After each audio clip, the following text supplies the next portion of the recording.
Where do you live at the moment? Right now, I live in Hanoi. It's one of the largest cities in Vietnam. Why did you choose to live in Hanoi? Well, I graduated university last year, and even before I graduated, I knew that I wanted to spend a bit of time living abroad, just to soak in another culture and perhaps learn a new language. After traveling throughout Asia, my friend and I really came to love the city of Hanoi, and we decided that this would be a good place to settle down. How long do you plan to live in Hanoi? Well, this is actually a question that I ask myself quite often. At first, I thought I would only stay for a short period of time, maybe 6 months. But 6 months has come and gone, and I'm still here. At the moment, I plan to stay in Hanoi for the foreseeable future, maybe 1 or 2 more years. I've really set up roots in Hanoi with a good network of friends and a job that I really enjoy, so I don't have any plans to leave soon. Is there anything that you don't like about the city that you live in?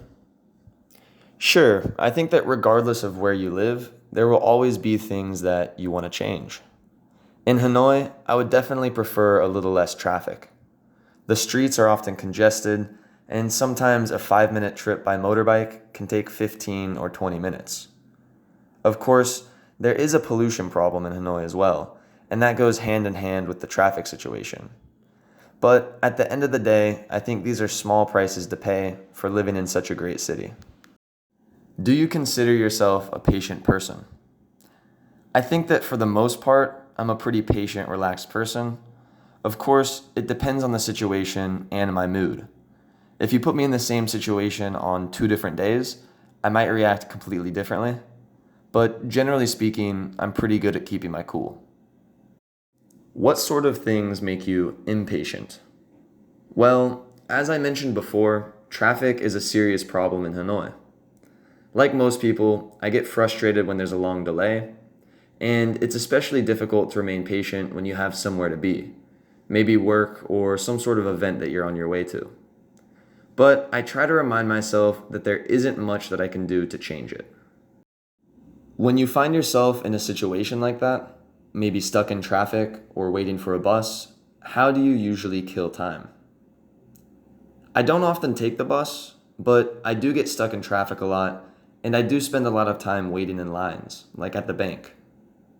When I find myself in a situation like this, I usually do a couple of things. If I'm driving and I get stuck in traffic, I'll look around and read some of the Vietnamese signs that I see. I'm learning Vietnamese, so I try to work on my pronunciation whenever possible. I think that the Vietnamese people around me might think that I'm a bit crazy, but I do it anyways. Now, if I'm waiting in the line, I'll usually do the same thing that people do nowadays.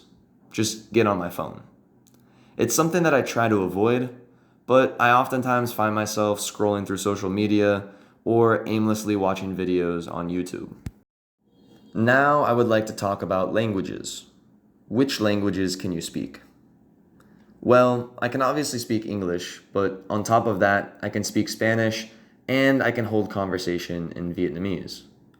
I've only been learning for about 5 months, and I can handle everyday conversations, but I'd like to get to the point where I'm fluent in Vietnamese. How did you learn English?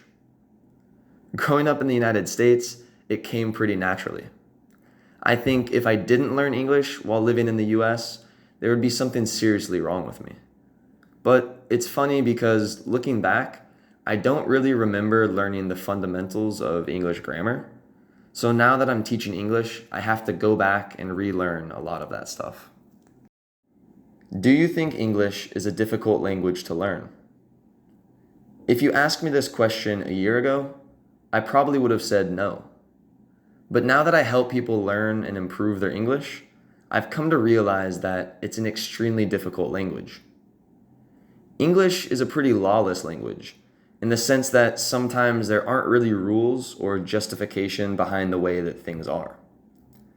On top of that, there are a lot of words in English that are spelled the exact same way, but have 2 different meanings and are pronounced 2 different ways. I think this can be especially confusing for someone trying to learn the language. What about the other languages that you've learned? Have these been challenging? Oh, without a doubt. I think Spanish was quite a bit easier than Vietnamese because there are a lot of similarities between English and Spanish in terms of grammar and pronunciation. Vietnamese, on the other hand, has almost no relation to English. Vietnamese is a tonal language, which offers a whole new set of challenges for someone coming from a Western country. But the silver lining is that I live in Vietnam, so it's been quite easy to practice the language on a daily basis, and that has really helped me improve. Do you think it's important to learn different languages? Well, I think it depends on your situation. If you plan to stay in your home country forever, then it might not be that important. But many people learn foreign languages in order to give themselves more opportunities in terms of a career.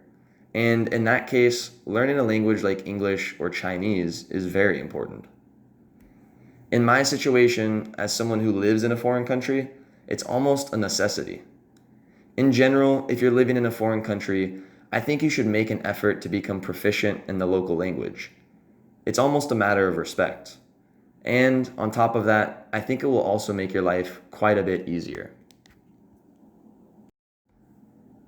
Part 2. Describe a movie that you want to tell your friends about. You should say where you watched it, what the movie was about, with whom you watched it, and why you want to share it with friends. While I don't watch a lot of movies in my free time, there is one movie in particular that I would love to share with my friends. The movie is called Ex Machina, and I saw it for the first time when I was a freshman in college. I was taking a philosophy course in college at the time, and the trailer to the movie really caught my attention, because the storyline was very similar to the type of things that we were talking about in class. So I convinced my roommate at the time to come with me to the movie theater and watch the film. The movie plot centers around a young computer programmer who's chosen by his boss to run tests on a new form of artificial intelligence.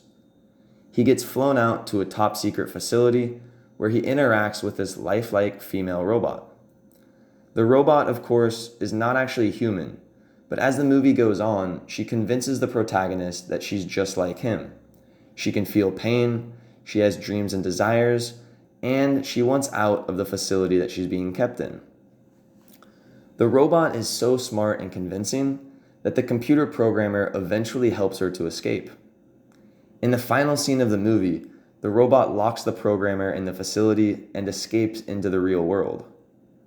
Now, I think there are a few reasons why I would want to share this film with friends. For starters, it's simply an outstanding movie. My roommate was a film and media major in college, and after coming to the theater with me, he decided to write a paper about the movie. Even my philosophy professor admitted it was one of the best films he's ever seen. But on top of being a great movie, Ex Machina is also very relevant. Currently, we aren't that close to developing AI like the kind you see in the movie, but in the coming years, that sort of thing might become a reality. And the movie does a great job of posing some really deep, interesting questions. So I think it's a really thought-provoking film and one that most of my friends would really enjoy. Part 3. Many people watch movies or TV shows when they're bored. Do you think this is a good or bad thing? Well, I don't think that a movie every once in a while is a bad thing, but I know a lot of people that spend all of their free time in front of a screen, and I almost feel bad for them. In a few years, they'll look back on their life, and while everyone else will have these memories of going out with friends or traveling to new places, they'll just remember all of the films that they watched or the video games that they played. I also think that boredom can be a really useful thing. You can spend that time to work towards something productive, like learning a new language or developing a useful skill. If you just spend all of your time watching movies, I think you're wasting a good opportunity to improve yourself. Many people think that individuals in the film industry, especially producers and directors, make too much money. What do you think about this? I don't really buy into this argument. People make the same claims about athletes or business executives, but at the end of the day, I think these people are making the amount of money that they deserve. A director makes a movie, and if people think the movie will be good, they go and buy a ticket. If a lot of people buy a ticket, production companies will pay a director a lot of money to make another movie. I mean, there are plenty of directors who can't find work or who don't make very good money, and that's because people just don't really want to see their films. The ones who make a lot of money do so because they bring a lot of value to people's lives. If you think directors make too much, then you should stop going to see their movies. Let's talk about actors and actresses. What do you think makes an actor or an actress successful? Well, I think that a number of things are involved in an actor or actress becoming successful. I think the most important thing is simply talent. An actor is someone who can pretend to be somebody that they're not and can convince an audience that they really are that person. For instance, Leonardo DiCaprio, one of the best actors out there, played the role of a mentally challenged child in one film and then went on to play Jay Gatsby in another film. Of course, it also helps that Leonardo DiCaprio is handsome and charismatic. I think these things can also play a big role in the success of a film star. Why do you think people enjoy learning about the private life of actors and actresses? I'm not really sure. Personally, I'm not that interested in the private life of celebrities, and I think it's kind of weird when the paparazzi takes pictures of famous people leaving their houses or eating at a restaurant with their family. It seems like a total invasion of privacy. But I think that people probably enjoy knowing that someone as famous as Leonardo DiCaprio or Miley Cyrus is dealing with the same problems that they are. It doesn't matter how much money you have or how famous you are. You can still go through issues like addiction, depression, or relationship problems. And for people that are interested in celebrities, I think this can be a comforting notion. Why do you think that is? Well, I think that people just like to know that others are going through the same struggles that they are. It's what makes music so interesting. We can see a famous artist like Ed Sheeran and think that his life is pretty much perfect. But then when we listen to his music, we realize that he deals with the same problems that we do. In a way, I think that people like to know that everyone is faced with the same hardships, and this goes for both musicians and actors and actresses. Let's discuss the film industry. As the world becomes more interconnected, the film industry is beginning to play a larger role in each country's international presence. Do you think it's important for countries to have a good film industry? Well, I think that having a strong presence in the film industry can certainly help spread a country's image and values across the world. America is the perfect example.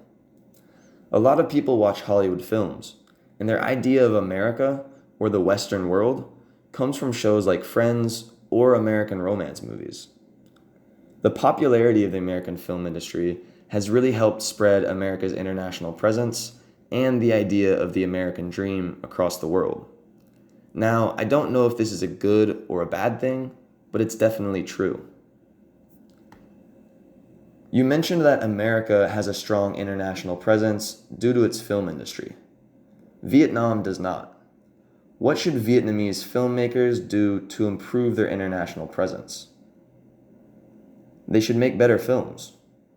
I think people watch American movies or Korean films because they're well made. As someone who's learning Vietnamese, I've tried to find entertaining Vietnamese films to watch, but I can't find any for the life of me. It's pretty simple though.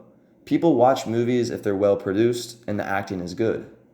If Vietnam wants to improve its international presence by means of its film industry, they just need to focus on improving the quality of their movies.